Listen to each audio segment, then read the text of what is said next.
Dear professor, my name is Celine. Today I'm excited to walk you through the object-oriented structure behind my account management system project. So this is today's agenda. Now, firstly, let's discuss about the overall solution explanation. This project is a console-based account management system designed to help users manage bank accounts through simple interactions. The system allows users to create new accounts, deposit and withdraw money, transfer funds between accounts, and view summary and transaction history. It's built around modular object-oriented structure. The program.cs file handles user input and maps menu choices to methods in bank and accounts. The bank.cs class manages accounts and transactions. It uses polymorphism to execute any transaction type, whether it's a deposit, withdrawal, or transfer, via a shared method execution transaction.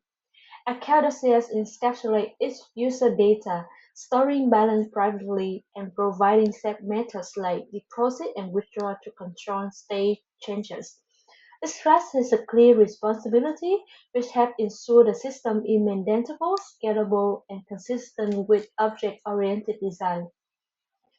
Now let's move into the OOP concept in transactions. So on transactions, deposit, withdrawal, and transfer inherit from the abstract transaction class, which defines a shared interface, execute, rollback, and print. Deposit transactions simply overrides execute to add funds, while withdrawal transaction includes validation and throws an exception if the withdrawal fails.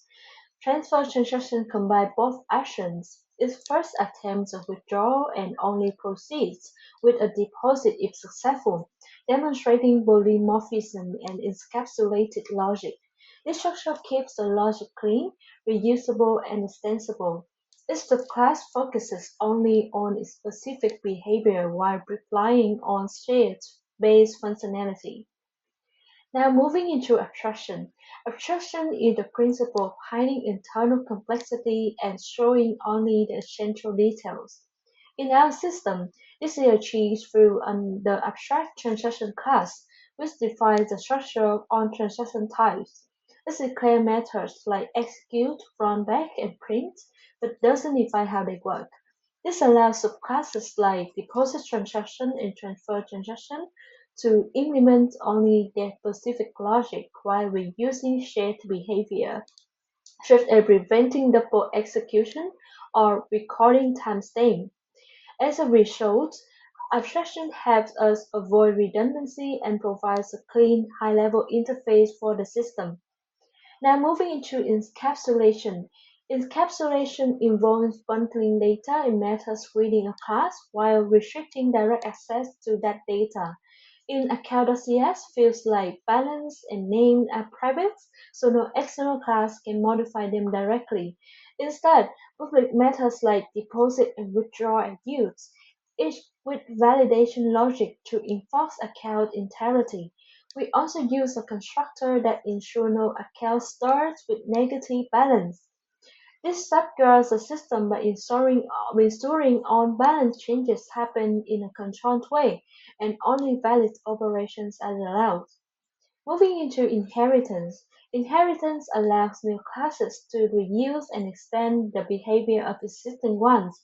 In our system, on transaction types inherits from the abstract transaction class shares logic such as execution status tracking or rollback checks lives in the base class. Subclasses like deposit transaction only need to override the methods to handle specific behavior like depositing money. This avoids cost duplication and creates a consistent interface that makes the system easier to extend and maintain. Now moving into polymorphism. Polymorphism allows different objects to be treated through a common interface, and the correct method is chosen at runtime. In bank.cs, we pass all transaction as transaction object into execute transaction or print transaction history. But thanks to polymorphism, the actual method that gets called depends on whether it's a deposit, withdrawal, or transfer. This means we don't need conditional or type checks. The system is flexible and future-proof. as new transaction type can be added without changing the existing flow. Now, for the practical example, the transfer transaction class demonstrates on-OOP principle in one. It inherits from transactions, encapsulates two subtransactions, and executes them polymorphically. If the withdrawal fails, the transfer is aborted. If the deposit fails, the system performs a rollback, ensuring consistency. This design reflects the real-world banking behavior and shows how object-oriented structure helps enforce safety and logic clarity. So to have reflection, this project allowed me to move from theoretical understanding to real-world application of OOP principle.